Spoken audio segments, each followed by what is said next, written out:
Welcome to the Deep Dive. Today, we are immersing ourselves in the life of a true global icon, someone whose influence spans far, far beyond the silver screen. We're talking about Bruce Lee. Absolutely. An individual whose legacy touches martial arts, Hollywood, philosophy, and even, the very DNA of modern competitive fighting, like MMA. It's incredible. And when we look at the sources on Li Junfan, his birth name, you quickly realize, yeah, we aren't just talking about a famous actor. Not at all. We're looking at a groundbreaking polymath.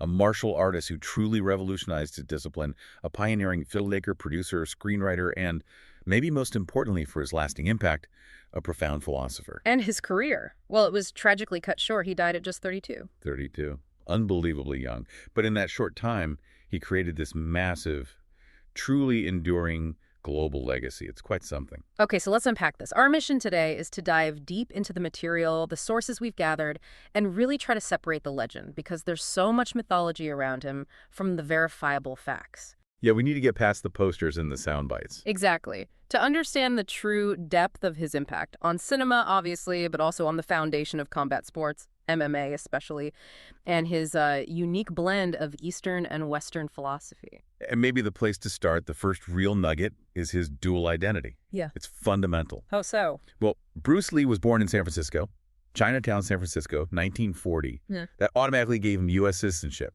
It's called just solely the right of the soil. Okay, so American citizen by birth. Right. But, and this is the key, he was raised almost entirely across the Pacific in British Hong Kong. Ah, okay. So that foundation, that duality, American-born, Chinese-raised, it's absolutely critical. You have to understand the conflicts and the connections that shaped the man who eventually sort of bridged those two worlds. That makes sense. It sets the stage for everything else. Let's dig into those formative years then. So the 1940s, he's born right into the film world, really. His father, Li Hoi Chuen, was a very famous Cantonese opera singer and film actor. So exposure to performance was immediate? Instantaneous. In fact, his very first screen role, he was just 4 months old, carried onto the stage as a baby in the film Golden Gate Girl. Wow. 4 months? Yeah. And this early visibility, this immersion, it led directly to his famous Chinese stage name, Li Sulong. Which means? Li the Little Dragon. And it wasn't just, a cool name. It was deeply symbolic. He was born in both the hour and the year of the dragon in the Chinese zodiac. Huh. Okay. So the Little Dragon nickname stuck. It absolutely did. And by the time he was a teenager, he'd already been in something like 20 films in Hong Kong. Yeah. Child actor. But the family story is more complicated than just a famous dad, right? The sources mention quite a bit of confusion or contradiction about his mother, Grace Ho. That's a fascinating aspect, and it really speaks to Hong Kong's complex colonial history and, his own identity puzzle. What's the story there? Well, the sort of standard narrative for a long time was that Grace Ho was half German Catholic. But later research, digging into records, brought up other possibilities. Some evidence points to her father being a man named Charles Maurice Bozeman, who's apparently a Dutch Jew, and her mother being Chinese. Other accounts suggest maybe her mother was English. It's murky. But regardless of the exact mix. Regardless, her family connections were immense. She's the half-niece of Sir Robert Ho Tung. The Ho Tung clan. That's huge in Hong Kong history. Enormously powerful. The absolute pinnacle of Hong Kong's wealthy, influential Eurasian elite. So Bruce Lee came from serious privilege, connected to this kind of mixed-race aristocracy. He did, which makes his teenage years even more striking. Yeah. Because this privileged kid was, by all accounts, a terrible student academically. And getting into trouble. Constantly. Serious trouble. Hong Kong in the 50s, especially Kowloon where he lived, was tough. Huge influx of refugees, lots of tension. Right. Lee wasn't hitting the books. He was involved in frequent, really violent gang fights, street fights, and those legendary Hong Kong rooftop fights. Right, the rooftop fights, that was a real subculture. A brutal one. And it was this constant fighting that finally pushed his father to insist he get formal martial arts training. Not for sport, but for discipline and, frankly, survival. So martial arts wasn't initially about art or philosophy for him. It was practical. Very much so. He started young, around age 7, learning Wu-style Tai Chi from his father. That's a softer style. Okay. But the real foundation, the one that stuck, was Wing Chun. He started learning under the legendary Grandmaster Ip Man. The Ip Man. The Ip Man. Although sources suggest that while Ip Man was his sifu, his master, a lot of the day-to-day instruction actually came from senior students, guys like Wang Shunlong and William Chung. Why was that? Apparently, Ip Man usually saved his most direct personal teaching for older, more advanced students. Mm. But here's where it gets really critical for understanding Li's later path. What's that? His ancestry. Because his mother had European heritage, some of Ip Man's other students actually tried to get him kicked out. They objected to teaching a non-pure Chinese person. Seriously, because he was mixed race. Yes. It sounds shocking now, maybe, but you have to remember the context. Chinese martial arts circles back then, especially post-Boxer Rebellion, were very protective, very insular. There were strong, unwritten rules against teaching secrets to non-Asians. Wow. So Li, being Eurasian, was immediately an outsider, a source of friction in that very traditional environment. It really set the stage for his lifelong rebellion against martial arts dogma. But despite that resistance, he clearly had talent. And it wasn't just Wing Chun, right? He was boxing, too. Oh, yeah. He wasn't limiting himself even then. Yeah. In 1958, he entered the Hong Kong Schools boxing tournament and just dominated. Knocked out the reigning champion, a British kid named Gary Elms, in the final. So already showing that cross-disciplinary aptitude. Absolutely. A natural fighter, pulling from different sources. Mm. But the street fighting eventually caught up with him in a big way. The final straw, the event that led to him being sent to America in 1959, wasn't just a scuffle. It was serious. He got into a rooftop fight, apparently with students from a rival school, and he beat up the son of a powerful, feared triad family. Oh, boy. Triads. Yeah. Beat him so badly one of his teeth got knocked out. The police got involved. His mother actually had to go down and sign papers taking legal responsibility. That sounds like a situation that could have escalated badly. Lethally. The threat of triad retaliation was very real. So, given the danger, plus his terrible school record and dim prospects for college in Hong Kong, his parents made a decision. Use the U.S. citizenship. Exactly. Time to leverage that San Francisco birth certificate. They sent him off to Seattle, where his older sister Agnes was already living. Gave him, what, $100? Just $100. Wow. Landed in Seattle, worked as a live-in waiter at a relative's restaurant. Eventually, he enrolled at the University of Washington. His major was officially drama. Interesting choice. Yeah, but his real passion, his intellectual curiosity, quickly gravitated towards philosophy and psychology. You could already see the thinker emerging alongside the fighter. So Seattle, this isn't just him running away from trouble anymore. This is where Bruce Lee, the teacher, the innovator, starts to emerge. Absolutely. It's a huge shift. He starts teaching martial arts pretty quickly. He called his style Jun Fan Gung Fu, basically Bruce Lee's Kung Fu. It was his take on Wing Chun, but already more dynamic, more personalized. And who was he teaching, given the resistance he faced back in Hong Kong? That's what's so telling. Remember how he was nearly barred because he was mixed race? The moment he starts teaching himself, he throws the doors wide open. To everyone. Everyone. His early students in Seattle were incredibly diverse racially. Jesse Glover, often cited as his very first student, was African-American. Taki Kimura, who became his first assistant instructor and a lifelong friend, was Japanese-American. This inclusivity was completely revolutionary for Chinese martial arts at that time. So already breaking the mold. And he wasn't just teaching Wing Chun straight, was he? He was innovating. Constantly tinkering, developing specific techniques that became iconic, like the one-inch punch. Ah, yes, the one-inch punch. Incredible power from no distance. Exactly. Pure kinetic linking and focus. And he was already looking outside Kung Fu, studying Muhammad Ali's footwork, for instance. Absorbing techniques from Western boxing, integrating them, building something new. And the wider martial arts world started to notice him around 1964. Yes, the 1964 Long Beach International Karate Championships. That was a major moment. He wasn't just performing katas, he was demonstrating his philosophy, his power, and maybe throwing down a gauntlet. What did he do there? He demonstrated the one-inch punch. The volunteer he hit, Bob Baker, apparently flew back several feet, hit a chair, and later said he had chest pain for days and told Lee never to do that to him again. Wow. And he did those incredible two-finger push-ups, showing off phenomenal strength and control. But it wasn't just a show. He also used the platform to openly, quite aggressively, criticize traditional martial arts karate, classical kung fu styles. He argued they were too rigid, too formal, completely impractical for real street fighting. That must have ruffled some feathers. Oh, big time. Especially among the traditional Chinese martial arts community, particularly in Oakland, California, where he'd opened a second school. That criticism directly led to a very famous, very controversial confrontation. The fight with Wang Jack Man. Exactly. The private match in Oakland, 1964. Wang Jack Man was a respected master of several traditional styles, Xing Yi Quan, Northern Shaolin, Tai Chi.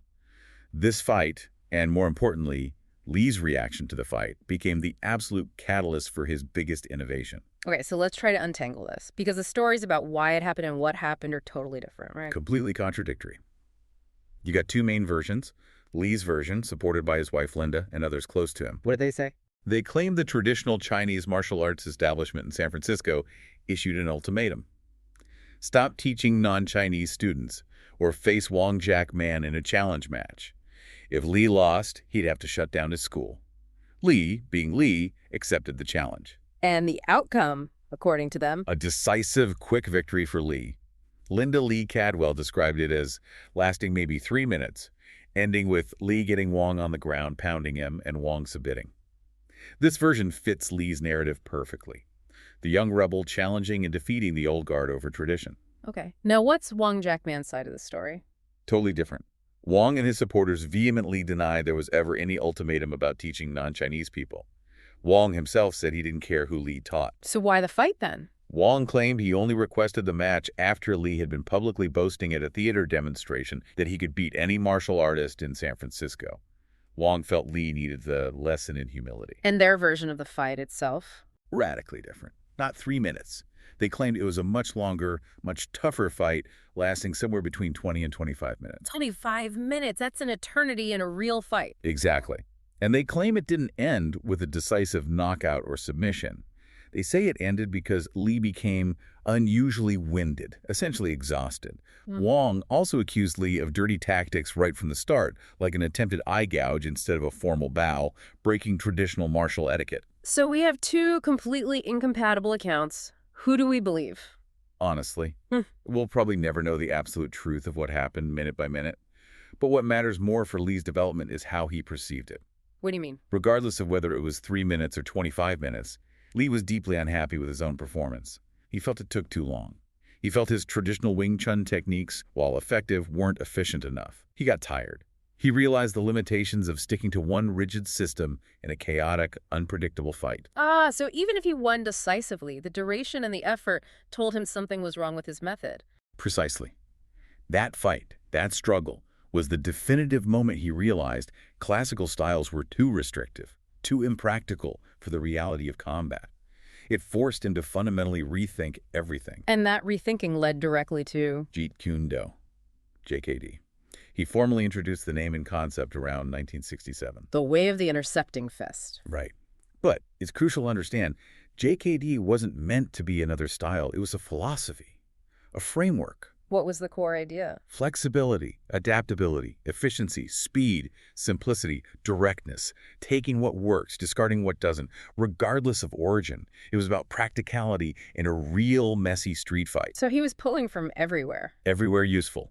The footwork and fluidity of Western boxing, the powerful kicks from various kung fu styles, the timing, the distance control, the economy of motion he saw in Western fencing. It really was the style of no style then, a true hybrid. Exactly, which is why, ironically, he later kind of regretted even giving it the name Jeet Kune Do. Always that. Because putting a label on it, any label, implied it was a fixed system, a defined style with limits.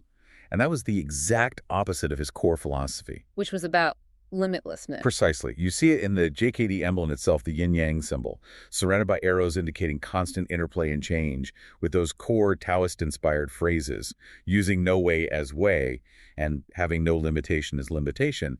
It was about liberation from fixed patterns. Okay, so Lee's solidifying his combat philosophy, Jeet Kune Do, and around the same time, mid to late 60s, he's making inroads into American television. Yeah, the big break there was the Green Hornet. 1966 to 67, he played Kato, the chauffeur and martial arts expert sidekick to Van Williams's Green Hornet. And Kato became iconic. That show was huge for introducing Asian martial arts to mainstream America, wasn't it? Absolutely pivotal. Before Kato, American audiences mostly saw clumsy, choreographed movie brawling. Lee brought authentic, lightning-fast, powerful kung fu to primetime TV. It blew people's minds. I read somewhere that he was actually too fast for the cameras initially. That's right. The story goes that the directors couldn't film his movements clearly. They were just a blur at the standard 24 frames per second film speed. They actually asked him to slow down. He had to consciously restrain his speed for the camera. Yeah. He had to find that balance, demonstrating his incredible skill, but making it, visible enough for the audience and the technology of the time. But he insisted on keeping the techniques authentic. And that TV exposure led to other things like the crossover with Batman. Yep, he appeared as Kato in 3 episodes of the campy Adam West Batman series, which was huge exposure. And during this Hollywood period, he also connected with other figures, like the legendary stuntman and martial artist Gene LaBelle. Ah, judo, Gene LaBelle, the grappling expert. Exactly. They became friends, trained together. Lee shared his striking expertise, and LaBelle taught Lee a lot about grappling, throws, submission holds, catch wrestling, judo. Lee was always absorbing, always adding tools to his JKD toolbox. He's building a profile showing incredible talent, but then he hits that infamous Hollywood barrier. The glass ceiling. Yeah. And the most notorious example, the one that still stings for many, is the Kung Fu television series controversy. Right. Tell us about that. Lee pitched his own show concept, didn't he? He did. In 1971, he developed and pitched a concept called The Warrior. It was about a Chinese martial artist wandering the American Old West, a unique blend of Eastern philosophy and Western genre. Sounds familiar. Right. Soon after, Warner Bros. Launched the series Kung Fu, starring David Carradine as Kwai Chang Caine, a Shaolin monk wandering the American Old West. The similarities were striking. And they didn't cast Lee in the role he essentially created. Why not? The official reasons given by executives at the time were frankly pretty blunt. They felt his accent was too thick for American audiences, and crucially, that casting an ethnic Chinese actor in the lead role of a major network series was too much of a commercial risk. So racism, basically. Fear that mainstream America wouldn't accept an Asian lead. That was certainly the implication, whether stated explicitly or not. Yeah. Warner Bros. Later claimed they had independently developed an identical concept from other writers. But the role went to Carradine, who famously had zero martial arts background. That must have been devastating for Lee. It was undoubtedly a major disappointment, a huge slight. But his public reaction, interestingly, was quite pragmatic. He was a realist about the business. What did he say? He basically said he understood their risk assessment from a purely business perspective. He acknowledged the financial concerns about casting a non-white star. He even said something like, if the roles were reversed and an American star came to Hong Kong, he, as the money man, might have similar reservations about local acceptance. Wow. That's quite understanding, given the circumstances. It shows his grasp of reality, I think. But that rejection, that Hollywood ceiling, was ultimately what pushed him back to Hong Kong in 1971. And that decision changed everything. Because back in Hong Kong, he wasn't a sidekick anymore. No way. He signed with Golden Harvest, the up-and-coming studio run by Raymond Chow. And his first film, back as the lead, The Big Boss, in 1971. It was an absolute sensation. An overnight star. Pretty much. It smashed box office records all across Asia, made him an instant superstar. He immediately followed it up with Fist of Fury in 1972, which broke the records the Big Boss had just set. What made these films so different? What was he doing that resonated so much? It was the realism of the action, combined with his incredible charisma. Hong Kong action films before Lee often used that very stylized, Peking opera-influenced choreography, almost like a dance. Right, more theatrical. Very. Lee brought something completely different. Raw, brutal, incredibly fast, street-level combat. It felt dangerous, visceral. It was like nothing audiences had seen before, especially not from a Chinese hero figure. And he radiated this intense confidence and national pride. And then came The Way of the Dragon in 1972, where he took even more control. Total control. He wrote it, directed it, starred in it, and choreographed all the fights. That was his statement film.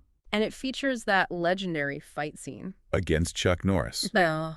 In the actual Roman Colosseum, it's still considered one of the greatest martial arts duels ever put on film. Just an incredible showcase of different styles, speed, power, tension. Both Fist of Fury and Way of the Dragon were massive international hits, too, grossing huge amounts worldwide. But the real global game changer was his next project. Enter the Dragon, 1973. This was the big one. Why was it so significant? It was the first major co-production between a Hollywood studio, Warner Bros., ironically, and a Hong Kong studio, Golden Harvest. It had a relatively small budget for a Hollywood film, about $850,000 back then. Then it's exploded. Exploded doesn't even cover it. Estimates vary, but it grossed something like $400 million worldwide on that initial release. Adjusted for inflation, that's easily over $2 billion today. It single-handedly launched the global kung fu craze of the 70s. It made Bruce Lee an immortal icon worldwide. Tragically, he died just before its release. And his final film project remained unfinished, right? Game of Death. Yeah, that's the unfinished masterpiece. He started shooting Game of Death in 1972 before Enter the Dragon. His concept was really philosophical. A fighter ascending a pagoda, facing a master of a different style on each level, representing the limitations of fixed systems. And it featured some amazing collaborators. It did. He filmed incredible fight scenes with some of his actual students and martial arts peers, like Dan Inosanto, Jihan Jay, and most famously, the 7'2" basketball legend Kareem Abdul-Jabbar. Who was one of Lee's actual JKD students. Yes. But then the Enter the Dragon opportunity came up, so he paused, filming Game of Death. After his death, Robert Klaus, the director of Enter the Dragon, was brought in to finish Game of Death. But how could they finish it without him? Well, finish is a generous term. They essentially cobbled it together. They used body doubles, awkward disguises, even reportedly pasted cutouts of Lee's face onto mirrors. They built a flimsy plot around the incredible fight footage Lee had already shot. So the version released in 1978 contains only about 11-15 minutes of actual Bruce Lee footage. But that footage, the pagoda fights, Lee in that iconic yellow and black tracksuit fighting Kareem, it's some of the most famous and analyzed martial arts action ever filmed. Let's shift focus a bit from the films to the man himself. The sources go into incredible detail about his physical discipline. At 5'8", he wasn't a huge guy, but his power-to-weight ratio was legendary. It was off the charts. And it came from an incredibly rigorous, almost scientific approach to fitness, especially after that Wong Jack Man fight experience made him reassess his physical conditioning. How did his training change then? He moved beyond just traditional martial arts practice and embraced total fitness, strength training, cardiovascular endurance, extreme flexibility. He was one of the first martial artists to really integrate modern bodybuilding techniques. And this is key with a specific goal. Which was? Functional power, not just bulk. He deliberately avoided getting too muscle-bound, what he called overdone muscle mass. Why? Wouldn't more muscle mean more power? He believed excessive bulk would hinder his flexibility and, most critically, slow down his speed and reaction time. Everything was geared towards maximizing explosive power, agility, and elasticity. He famously trained his abdominals relentlessly, believing the core was the absolute engine for power generation. And his diet was just as disciplined? Oh, completely. He treated his body like a high-performance machine, very strict about nutrition. He avoided junk food, refined flour, anything he considered empty calories. Lots of high-protein drinks, juices, vitamin supplements. I read he didn't like dairy. Yeah, apparently had a strong dislike for the taste or texture of milk, so he often used powdered milk in his protein shakes instead, always finding ways to optimize. We touched on his training with Jean LaBelle earlier. Can we talk more about how he integrated grappling? Because his films are so striking focused. That's a really important point about JKD's philosophy in action. He was absolutely dedicated to being a complete fighter. He trained extensively in judo with practitioners like Fred Sordo and Wally J in Seattle and California, learning throws, sweeps, joint locks. And the LaBelle connection brought in wrestling. Catch wrestling elements, yes. Submissions, controlling opponents on the ground. He was constantly cross-training, absorbing anything practical. And you do see glimpses of it in his films.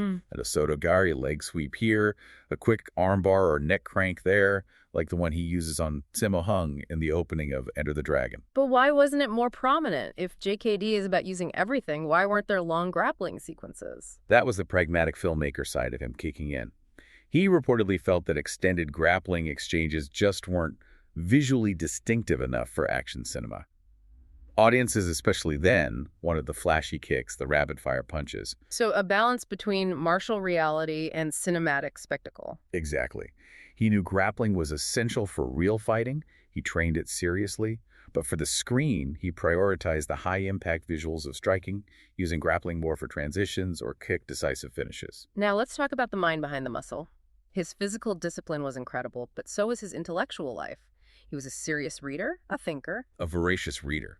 His personal library was huge, spanning thousands of books, and incredibly diverse. He was reading Western philosophy, Plato, Descartes, Spinoza, Hume. The foundations of Western rationalism and empiricism. Right. But he was equally immersed in Eastern thought.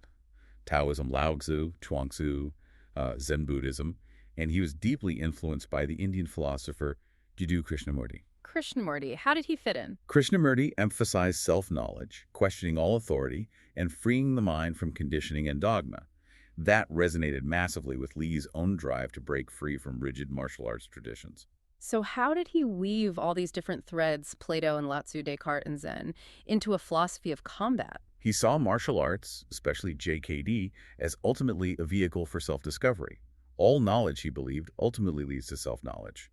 Taoism gave him the concepts of flow, adaptability, yielding the be water idea. Western philosophy gave him the tools for critical analysis, for questioning assumptions, for justifying his break from tradition. So JKD wasn't just about fighting techniques, it was a metaphor for life. That's exactly how he framed it. Self-expression through movement, liberating oneself from limiting patterns, whether in combat or in thought. And where did religion fit into this? Was he spiritual? He was very clear about that, actually. He was explicitly an atheist. Really? Yes. In a well-known 1972 interview, when asked about his religious affiliation, his answer was simply, none whatsoever. Hmm. When the interviewer pressed, "You don't believe in God?" Lee replied, "To be perfectly frank, I really do not." That's quite definitive. It fits his overall philosophy. His focus was on the individual, on self-reliance, on empirical reality and direct experience, not on dogma or faith in the unseen. It put him at odds with more traditional hierarchical worldviews like Confucianism. And this drive for self-expression even extended to poetry. He wrote a lot of poetry, Mhm. often described as quite dark, intense, paradoxical, sometimes categorized as anti-poetry because it broke conventions. How did it connect to his martial arts? Linda Lee Cadwell, his wife, said his poems explored the deeper, less exposed recesses of the human psyche. The free verse style, the raw emotion, the lack of rigid structure, it perfectly mirrors the philosophy of JKD. It's no accident that his most famous quote, "Be formless, shapeless, like water," sounds exactly like a line of free verse poetry. It's all part of the same integrated philosophy of authentic self-expression. We have to talk about his death. Passing away at 32, at the absolute peak of his global fame, Yeah. it's still shocking. And it remains shrouded in mystery and controversy. It really does. And what many people forget, or maybe don't know, is that there was a major warning sign just 2 months before he died. What happened then? On May 10th, 1973, while he was doing ADR, basically dialogue replacement work, for Enter the Dragon in a hot dubbing room, he suddenly He collapsed. should collapse. Yeah. He experienced violent convulsions, seizures, severe headaches. He was rushed to the hospital unconscious. Doctors there diagnosed him with cerebral edema, severe swelling of the brain. Cerebral edema, brain swelling. His brain had swelled significantly, from a normal weight of around 1,400 grams to nearly 1,575 grams. It was life-threatening. They managed to save him by administering mannitol, a drug that reduces swelling. So he'd already suffered the exact condition that would eventually kill him just 2 months earlier. Exactly, which makes his actual death on July 20, 1973, even more tragic, perhaps. Let's walk through the timeline of that day, based on the official accounts. Okay. He spent the afternoon working, met with producer Raymond Chow around 2 p.m. They were discussing the script for Game of Death. Around 4 p.m., they drove together to the apartment of Betty Ting-pei, a Taiwanese actress who is set to co-star in the film. To continue working on the script. Yes. They worked for a few hours. Then around 7:30 p.m., Lee complained of a headache. Just a headache. Apparently so. Betty Ting-pei gave him a prescription painkiller tablet called Equigesic. It's a combination drug containing aspirin and a tranquilizer called meprobamate. He took the pill and went to lie down for a nap. And he never woke up. Raymond Chow left Ting-pei's apartment shortly after Lee lay down, arranging to meet him later for dinner with actor George Lazenby to discuss his potential role in Game of Death. When Lee didn't show up, Chow went back to Ting-pei's apartment around 9:45 p.m. And found him. Found him unresponsive. They couldn't wake him. They called the doctor, who tried resuscitation for about 10 minutes, but couldn't revive him. Lee was rushed by ambulance to Queen Elizabeth Hospital, but he was declared dead on arrival. Just like that. So what was the official cause of death determined by the coroner? The official verdict, delivered after an inquest led by senior British pathologist Donald Tier, was death by misadventure. Misadventure. What did that mean in this context? Tier concluded the cause was acute cerebral edema, that same brain swelling he'd experienced in May, resulting from a hypersensitive allergic reaction to one or more of the compounds in the Equigesic tablet he took, likely the meprobamate component. An allergic reaction. Uh-huh. But hadn't he taken that drug before? That was immediately the controversial part. Yes, sources indicated he had taken Equigesic previously without any apparent ill effects. So a sudden, fatal allergic reaction seemed unlikely to some. And there was the cannabis finding too, right? That fueled a lot of speculation early on. It absolutely did. Traces of cannabis were found in his stomach and intestines during the autopsy. The Hong Kong tabloids ran wild with drug overdose theories. But pathologist Hare, who was very experienced, was adamant in his testimony. What did he say about the cannabis? He stated very clearly that linking the cannabis to the cause of death, the cerebral edema, would be, in his words, irresponsible and irrational. He saw no physiological connection. That finding was later backed up by another independent pathologist at the inquest. But given his almost mythical status, the official verdict didn't stop the conspiracy theories. Not a chance. The sudden death of such a vibrant icon, the theories started immediately and have never really stanked. Triad assassination, a delayed reaction from a fight injury, poisoning by rivals, even a mystical dim maggot death touch, or a family curse. All sorts of sensational ideas. Exactly. They often overshadowed the more complex medical possibilities for decades. Okay, so let's move beyond the initial verdict and the wild rumors. In more recent years, medical experts have revisited the case, proposing alternative theories based on modern understanding. What are they? There are three main modern medical hypotheses that challenge the simple equigesic allergy explanation. The first emerged around 2018, the heat stroke theory. Heat stroke causing brain swelling. Precisely. Hyperthermia. This theory connects back to Lee's known intensity, his tendency to push himself physically, potentially leading to overheating. But there's a specific factor here. What's that? In 1972, Lee had apparently undergone surgery to remove the sweat glands from his armpits, Why would he do that? reportedly because he thought underarm sweat stains looked bad on film. He was very conscious of his image. So removing sweat glands, that would impair his body's ability to cool itself. Significantly. So the theory is intense exertion, maybe dehydration, combined with this surgically reduced ability to thermoregulate, could have led to heat stroke, causing the fatal cerebral edema, a potential link between vanity and physiology. Okay, that's one theory. What's the second, more recent one from 2022 about hyponatremia? Right, hyponatremia. This one's a bit more complex, but it's gained traction. Hyponatremia basically means having too little sodium salt in your blood, usually because you've consumed excessive amounts of water without replacing electrolytes. So drinking too much water can be dangerous. It can be fatal. If your kidneys can't excrete the excess water fast enough, your body's fluids become diluted, causing cells to swell, including brain cells. That leads to cerebral edema. And how would that apply to Lee? The researchers proposing this point to several factors. Lee's known high fluid intake, possibly including lots of water or special liquid diets. His intense exercise potentially leading to large water consumption. Evidence of cannabis use, which can increase thirst, and potentially other factors like prescription drug use or alcohol that might have impaired his kidney's ability to excrete water. So his body essentially drowned its own brain cells with too much fluid and not enough salt. That's the hypothesis. They argue his kidneys were overwhelmed, leading to the edema. The symptoms leading up to his death, including the headache and possible fatigue, are consistent with hyponatremia. Okay, heat stroke, hyponatremia. What's the third, even more recent suggestion from just this year, 2025? Pseudobo. SUDEP stands for Sudden Unexpected Death in Epilepsy. This is perhaps the most compelling recent theory put forward by medical experts reviewing the case. Epilepsy. We know he had that seizure back in May. It's exactly. His collapse in May 1973 include confirmed epileptic seizures. HEDEAP is a known, though not fully understood, cause of death specifically in people with epilepsy. It often happens during or immediately after a seizure, sometimes even during sleep, and the exact mechanism isn't always clear. So the argument is that his death wasn't an allergic reaction or heat stroke or water intoxication, but a direct consequence of his underlying epilepsy. That's what these experts suggest. They argue that the other explanations, like the equigesic allergy, are statistically very improbable. The SUDEP explanation aligns perfectly with his known medical history, the diagnosed epilepsy from the May incident. And why wasn't this considered the cause back in 1973? Well, SUDEP wasn't as well understood then, but the experts also raised the possibility, perhaps a controversial one, that the epilepsy diagnosis itself or its potential link to his death might have been downplayed or even concealed at the time. Why? To protect his image. Possibly. To protect the image of this seemingly invincible Superman. Admitting a condition like epilepsy might have been seen as tarnishing his legacy or implying a weakness. So there's another layer of tragedy, the possibility that the true cause was known or suspected, but obscured. Whatever the exact cause of his death, his impact was already cemented and has only grown. Let's talk about that legacy. He wasn't just an action star. He was a genuine cultural force, especially in breaking racial barriers. Absolutely fundamental.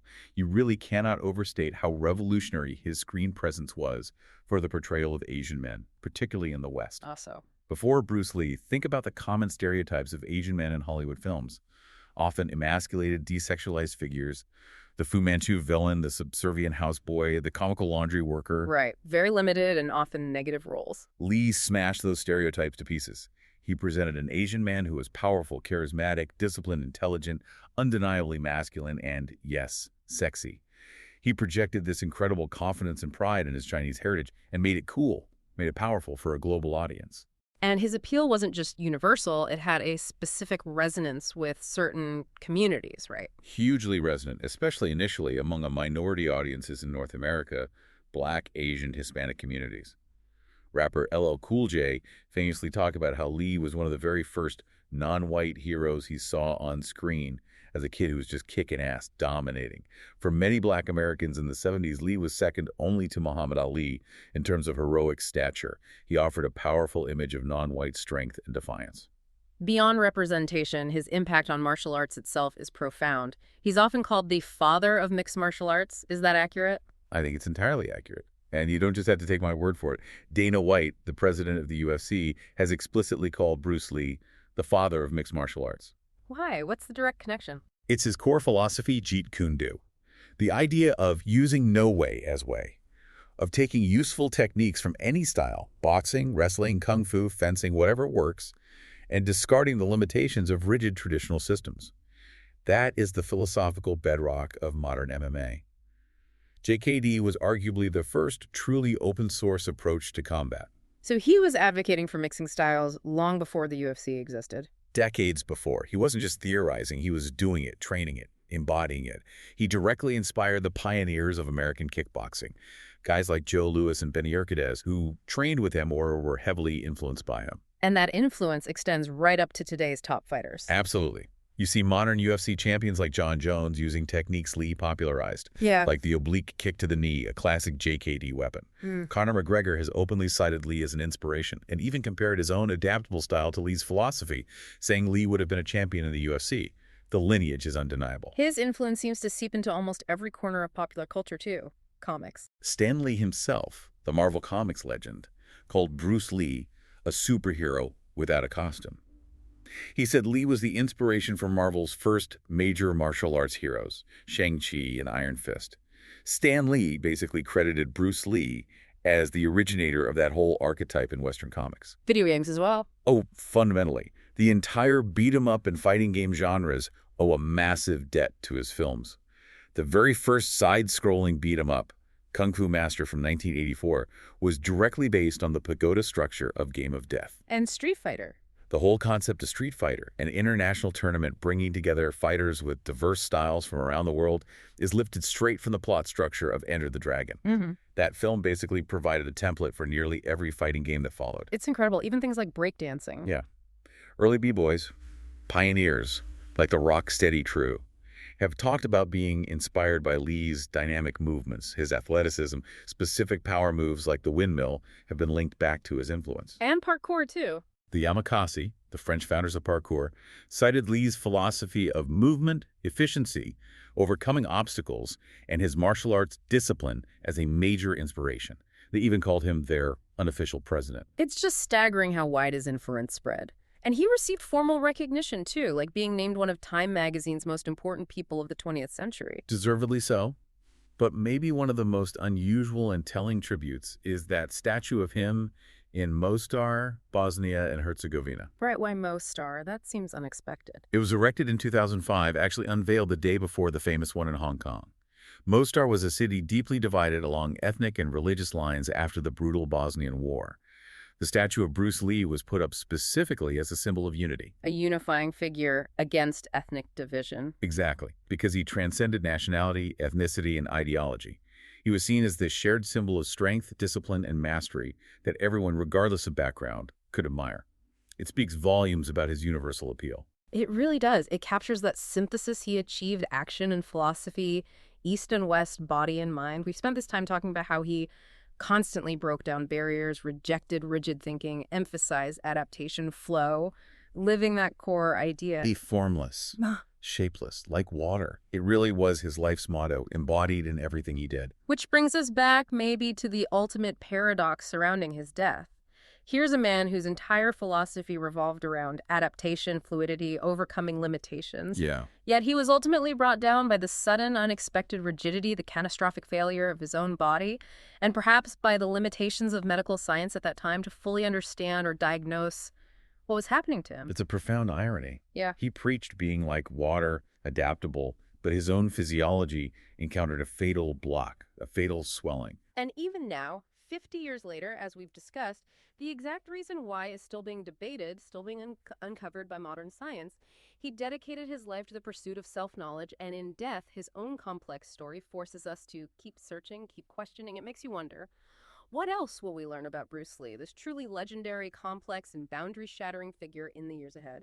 It definitely leaves you with a lot to think about.